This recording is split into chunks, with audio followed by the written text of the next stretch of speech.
इस व्लॉग में आप देखोगे कारगिल से लेह तक की जर्नी, खूबसूरत पहाड़, लामायुरु मोनेस्ट्री और दो खतरनाक वाले नामेक्ला और फोतुला पास, मैग्नेटिक हिल प्लस 5 साल पुरानी लद्दाख की एक अनसुनी कहानी। वो खून की उल्टियाँ कर रहा था। हमारा दिमाग ख़राब कि भाई अब क्या, हौसले टूट गए थे सबके।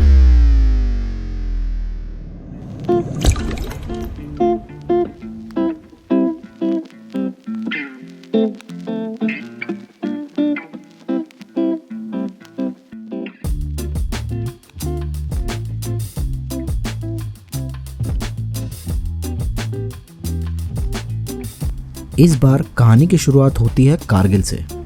आधा घंटा बैग वगैरह जमाने के बाद हम निकलते हैं सैर पर। ओ बिट्टे की जान, फोन तो ले जाते।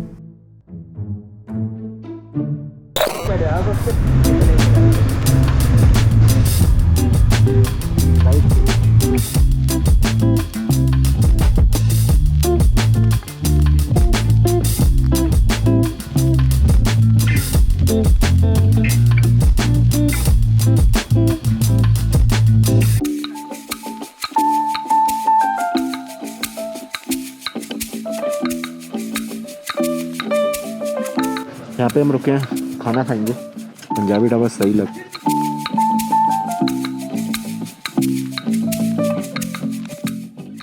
What a bright sunny day. नाश्ता नुश्ता करने के लिए रुक लेते हैं पहले, और जब तक आप सुनो 5 साल पुरानी कहानी। 5 साल पहले कारगिल में सुबह की शुरुआत हल्की बारिश के साथ हुई थी। हमारे पास रेनकोट अच्छे नहीं थे, बिल्कुल पतली पन्नी जैसे थे, ठीक है, काम चलाऊ भी नहीं थे। पर हमने सोचा बारिश कितनी ही देर आएगी, आगे निकल लेते हैं। तो अब आगे बारिश तेज़ हो गई, तो मेरे भाई ने डिसाइड करा कि भाई रेनकोट पहन लेते हैं। एक ना शॉप टाइप थी, छोटी दुकान खाली थी बिल्कुल रोड के ही साइड में से। हमने उधर बाइक लगाई अंदर ताकि भीगे भी ना, और हमने वहाँ रेनकोट पहनने लगे।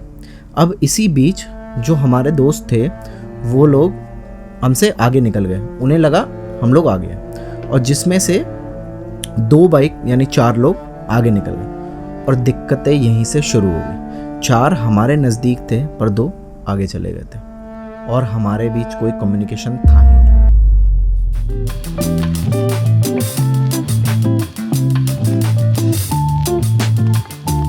हम फिर चल पड़े अपने सफ़र पर। हमारी चिड़िया को ऊपर के पक्षियों से मिलने भेज देते हैं।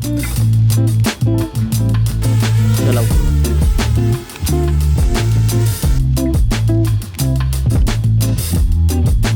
है ना खूबसूरत। और हम जमीन पर लोगों को हाय बाय करते फिरते हैं।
नामेक्ला पास से पहले ही स्नोफॉल होने लगी, और हवा बहुत ठंडी थी उधर।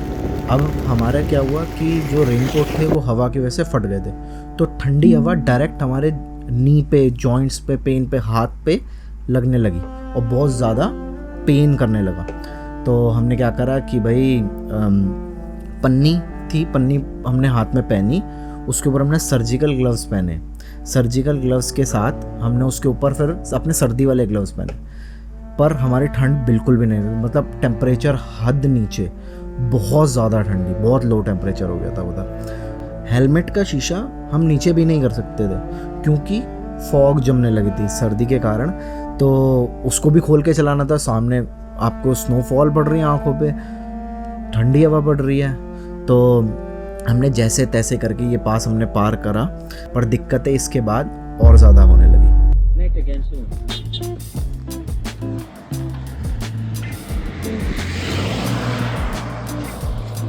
हम लोग नमिकला पास पार कर रहे हैं और यही वो पास था। और यहाँ पे बर्फ़ जो पड़ी उसने सारा काम ख़राब कर रहा है, क्योंकि यहाँ पे गाड़ी भी नहीं चल रही है। बहुत लोड लेके चलती है यहाँ पे गाड़ी। मैं तो लेडी हूँ, तो चलते रहना मेरे सामान।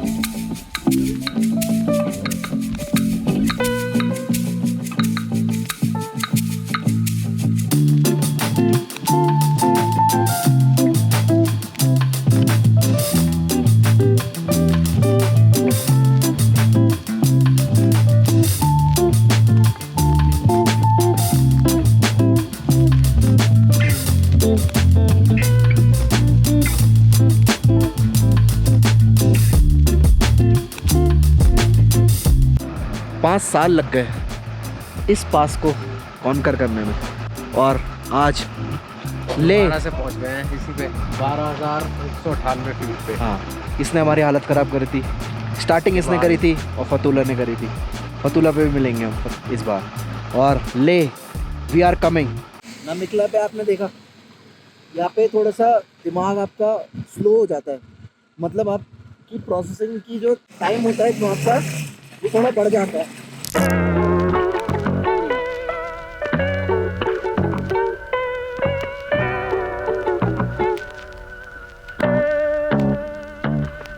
ये है गुरु पद्मा संभवा का स्टैचू, कि ये तिब्बतन कल्चर को इजाद करने वाले गुरुओं में से एक है।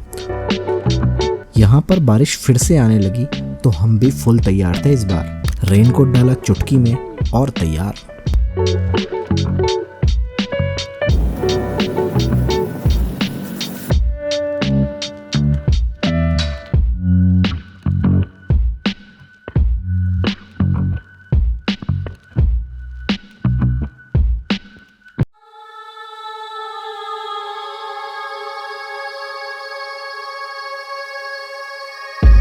सर्दी से ठिठुरते हम लोग पहुँचे फतूला टॉप।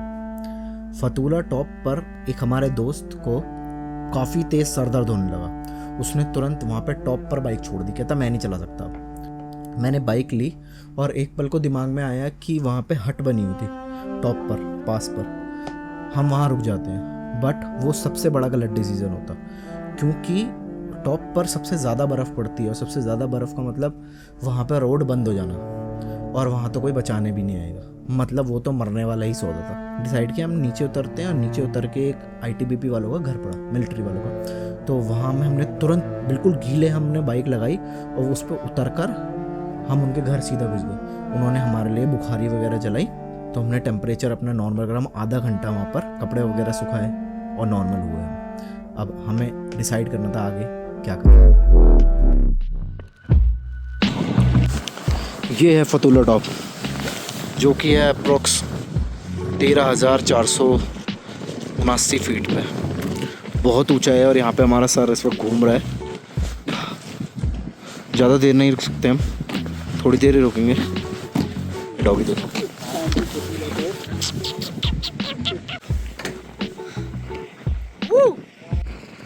ले we are coming.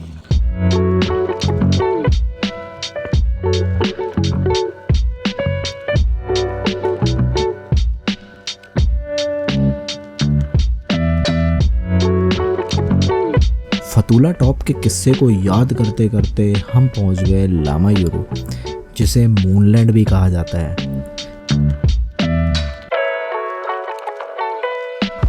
Sudden plan बना ये केव्स को देखकर कि चलो घूम के आते हैं इस मोनेस्ट्री को।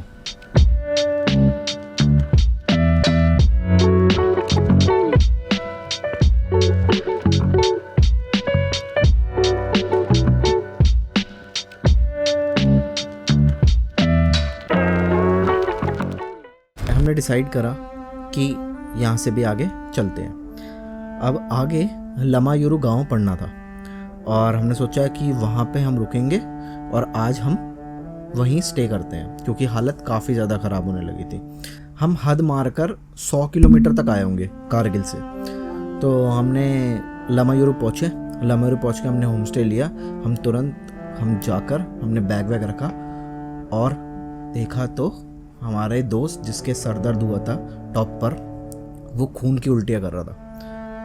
हमारा दिमाग ख़राब कि भाई अब क्या।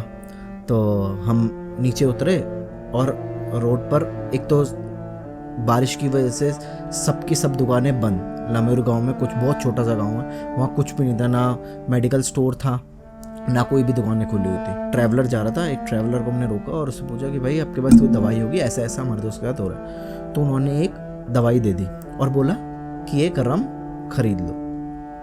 हमने बोला ठीक है, हमने अरेंज करा और हम ऊपर चले गए।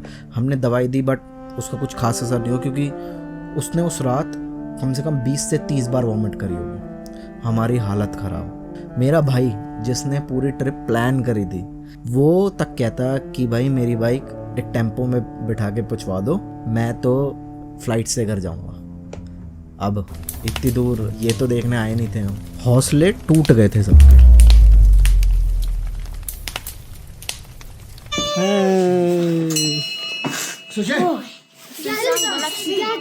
S24. Oh yes, S24 ultra.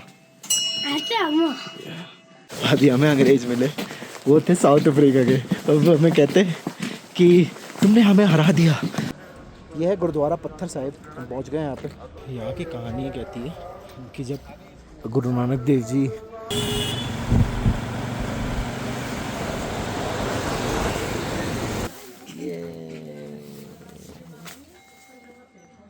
Subscribe किसको करना है? कलाकार